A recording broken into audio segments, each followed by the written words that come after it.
Cette prière est une décision. La décision de tenir. La décision de rester. La décision de dire à Dieu, quoi qu'il arrive, je ne lâche pas. Jésus a posé une question. Mais le Fils de l'homme, quand il viendra, trouvera-t-il la foi sur la terre? Ce soir, nous allons répondre à cette question. Pas avec des mots, avec notre vie, avec notre prière, avec notre engagement. Mets-toi dans un endroit calme. Ferme les yeux et prions ensemble. Père, je viens devant toi ce soir. Pas pour demander que tout devienne facile. Pas pour que les épreuves disparaissent. Pas pour que le chemin devienne plus simple. Je viens pour te dire que je veux tenir. Dans la foi. Jusqu'au bout. Pas jusqu'à ce que ça aille mieux. Pas jusqu'à ce que la réponse arrive. Pas jusqu'à ce que les circonstances changent. Jusqu'au bout. Tu as posé une question, Seigneur. Trouvera-t-il la foi sur la terre? Ce soir, je te réponds. Oui, tu trouveras la foi en moi. Pas une foi parfaite. Pas une foi sans cicatrice. Pas une foi sans question. Mais une vraie foi. Une foi décidée. Une foi qui reste dans les mauvaises circonstances. Père, je sais ce que je suis sans toi. Je sais que ma volonté est fragile. Je sais que mes émotions sont changeantes. Je sais que de mes propres forces, cette promesse de tenir ne durera pas longtemps. Il y a des jours où ma foi vacille. Des jours où j'ai douté de toi, de moi. Des jours où ton silence m'a pesé. Des jours où j'ai regardé ma situation et où il m'a été difficile de croire que tu travaillais encore. Et je ne veux pas faire semblant que ça n'a pas existé. Parce que tu es le Dieu de la vérité. Alors Père, je viens avec cette foi que j'ai, imparfaite, parfois tremblante, parfois hésitante, mais sincère. Et dans cette sincérité, je te dis, je veux tenir, pas dans mes propres forces, par toi. Philippiens 1, verset 6. Celui qui a commencé en vous cette bonne œuvre la poursuivra jusqu'au jour de Jésus-Christ. Tu as commencé, et tu vas poursuivre. Ma foi ne dépend pas de moi. C'est toi qui me tiens. Père, je te demande de fortifier ma foi. Luc 22, verset 32. J'ai prié pour toi, afin que ta foi ne défaille point. Tu as prié pour Pierre. Avant même que Pierre tombe. Avant même que Pierre renonce. Tu savais ce qui allait arriver, et tu as prié pour lui. Et tu as prié pour moi dans la prière sacerdotale. Avant que ma foi ne me défaille. Avant que le découragement prenne le dessus. Avant que l'épreuve ne devienne trop lourde. Fortifie ce qui est faible en moi. Raffermis ce qui vacille. Relève ce qui est tombé. Ravive ce qui s'est éteint. Je veux avoir une foi enracinée. Profondément. Comme un arbre planté près des eaux, dont les racines vont trop loin pour être arrachées. Psaume 1, verset 3. Il est comme un arbre planté près d'un courant d'eau, qui donne son fruit en sa saison, et dont le feuillage ne se flétrit point. Plante-moi près de toi. Que mes racines aillent plus profond que mes épreuves. Que ma foi aille plus loin que mes circonstances. Que rien de ce que je traverse ne puisse m'arracher de toi. Père, je sais que tenir jusqu'au bout ne sera pas toujours facile. Il y aura des moments où l'épreuve sera si longue que la lassitude s'installera. Des moments où le silence semble si lourd que le doute frappe à la porte. Des moments où ceux autour de moi abandonneront et où la tentation de les suivre sera réelle. Des moments où mes prières sembleront tomber dans le vide. Des moments où je ne sentirai pas ta présence. Des moments où je me demanderai si tu entends encore. Dans ces moments-là, tiens-moi. Ésaïe 41, verset 10. Ne crains rien, car je suis avec toi. Ne promène pas des regards inquiets, car je suis ton Dieu. Je te fortifie, je viens à ton secours, je te soutiens de ma droite triomphante. Tu me tiens de ta droite triomphante. Pas de ta main hésitante. Pas de ta main fatiguée. De ta droite triomphante. Alors même quand mes genoux fléchissent, ta main me tiendra. Même quand ma foi sera au plus bas, ta fidélité sera au plus haut. Même quand je n'aurai plus la force de croire, tu croiras pour moi. Et je te demande, Père, dans les nuits longues, sois ma lumière. Dans les silences lourds, sois ma certitude. Dans les moments de doute, rappelle-moi ce que tu as déjà fait. Rappelle-moi les fois où tu as répondu. Les fois où tu as pourvu. Les fois où tu as ouvert ce qui semblait fermé. Les fois où tu as retourné ce qui semblait perdu. Rappelle-moi, et ma foi se relèvera. Seigneur, je veux tenir jusqu'au bout, mais je sais que le danger n'est pas toujours dans les grandes chutes. Il est souvent dans les petits compromis. les petits compromis qui s'accumulent, les petites portes qui s'entr'ouvrent, les petites concessions qui deviennent des habitudes, les petits éloignements qui finissent par creuser un gouffre. La tiédeur ne vient pas d'un seul coup. Elle s'installe progressivement. Un dimanche sans prière, une semaine sans parole, un mois sans vraie rencontre avec toi. Et progressivement, la foi se refroidit. La passion s'éteint. La relation devient une routine. Apocalypse 3, verset 15.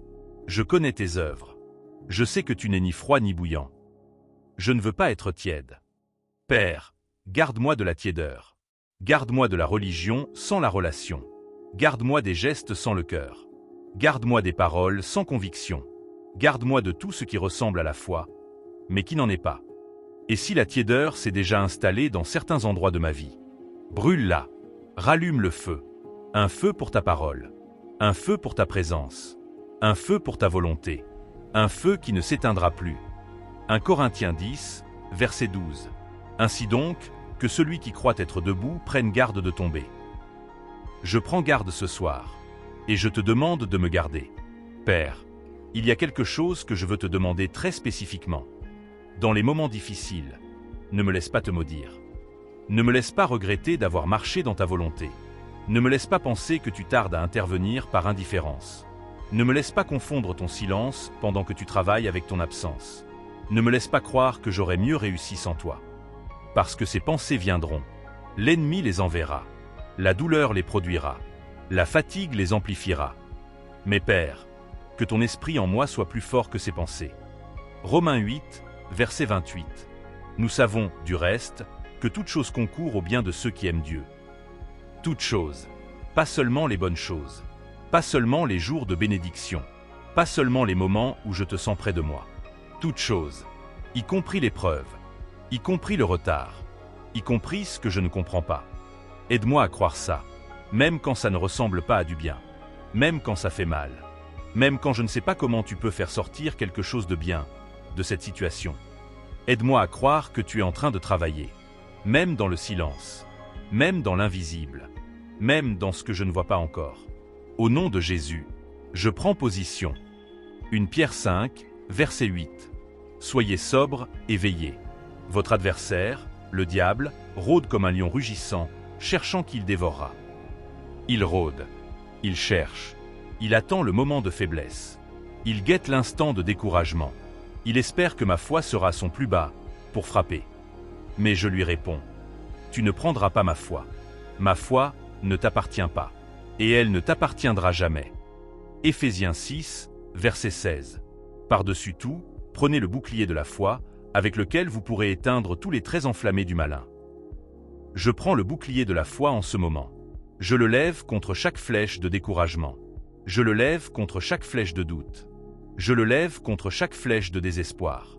Je le lève contre chaque mensonge que tu essaies de planter dans mon esprit. Et par le sang de Jésus, ces flèches sont éteintes. À cause du sang de l'agneau, je vaincrai. Pas à cause de ma force. À cause du sang. Père, je fais un choix. Pas sous l'émotion du moment. Pas parce que tout va bien. Pas parce que j'ai toutes les réponses. Mais par décision. Par volonté. Par foi. Je choisis de rester. Josué 24, verset 15. Choisissez aujourd'hui qui vous voulez servir. Pour moi et ma maison, nous servirons l'Éternel. Je choisis de servir l'Éternel.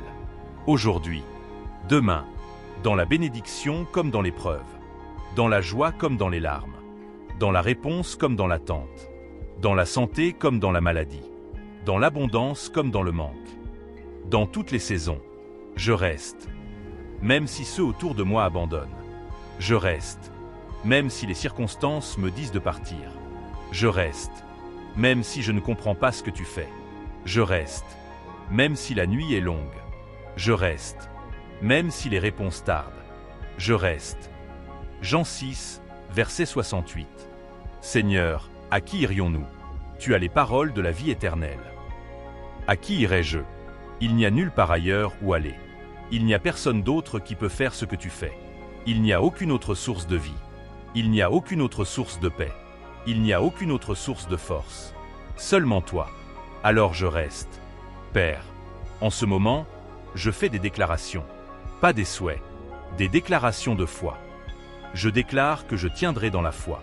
Pas jusqu'à la prochaine épreuve. Pas jusqu'au prochain découragement. Jusqu'au bout.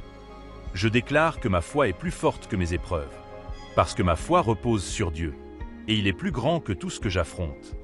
Je déclare que l'ennemi ne gagnera pas ma foi. Il ne peut pas prendre ce que j'ai donné à Dieu. Je déclare que je verrai la fidélité de Dieu dans ma vie. Psaume 27, verset 13. J'aurais succombé si je n'avais pas cru voir la bonté de l'Éternel sur la terre des vivants. Je croirai voir la bonté de l'Éternel. Avant de la voir, je croirai.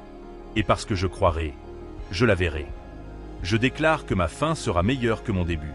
Que les épreuves d'aujourd'hui soient le témoignage de demain. Que ce que je traverse maintenant deviendra la preuve que Dieu est fidèle. Que ceux qui me voient lutter aujourd'hui verront Dieu agir demain. Je déclare que je recevrai la couronne de vie. Jacques 1, verset 12. Heureux l'homme qui supporte patiemment la tentation, car après avoir été éprouvé, il recevra la couronne de vie. La couronne de vie. Pour celui qui tient, pour celui qui ne lâche pas, pour celui qui arrive au bout. Je la recevrai. Père, je termine cette prière avec une certitude. Tu m'as entendu. Chaque mot, chaque engagement, chaque déclaration, chaque décision de rester. Tu as tout entendu. Et tu vas m'aider à tenir. Pas parce que je suis fort, mais parce que tu es fidèle. Lamentation 3, versets 22 et 23. Les bontés de l'Éternel ne sont pas épuisées. Ses compassions ne sont pas à leur terme. Elles se renouvellent chaque matin. Ta fidélité est grande. Chaque matin, demain matin, ta fidélité sera encore là. Le mois prochain, ta fidélité sera encore là. L'année prochaine, ta fidélité sera encore là. Jusqu'au jour du retour de Jésus, ta fidélité sera encore là. Et ce jour-là, quand Jésus posera sa question, trouvera-t-il la foi sur la terre? Il trouvera la foi en moi. Une foi qui a pleuré, mais qui est restée. Une foi qui a parfois douté, mais qui a continué. Une foi qui a été ébranlée, mais qui n'a pas été renversée. Une foi qui a traversé le feu, et qui brille encore. Nous sommes pressés, mais pas écrasés. Dans l'incertitude, mais pas dans le désespoir. Terrassés, mais pas perdus. C'est ça tenir dans la foi. Pas ne jamais tomber, mais ne jamais rester à terre. Alors je me lève. Je me lève dans la foi. Je me lève dans la décision. Je me lève dans la certitude que Dieu est fidèle. Et je tiendrai. Jusqu'au bout. Jusqu'au dernier jour. Jusqu'au retour du roi au nom de Jésus. Amen. Si cette prière a confirmé quelque chose dans ton cœur ce soir, écris dans les commentaires. Je tiens jusqu'au bout. Parce que cette déclaration a du poids. Elle est entendue au ciel. Elle est confirmée par le sang de Jésus. Et elle peut encourager quelqu'un qui est sur le point de lâcher. Partage cette prière avec quelqu'un dont la foi est fatiguée, avec quelqu'un qui traverse une longue épreuve, avec quelqu'un qui a besoin d'entendre que tenir vaut la peine, que Dieu est fidèle, que la couronne de vie attend celui qui arrive au bout. Abonne-toi et active la cloche. Chaque semaine, nous revenons ensemble pour prier, croire et avancer vers le retour du roi. Parce que Jésus revient et nous allons tenir ensemble. Que Dieu fortifie ta foi, que son esprit te soutienne, que sa fidélité te suffise. Tu es chez toi ici. Amen.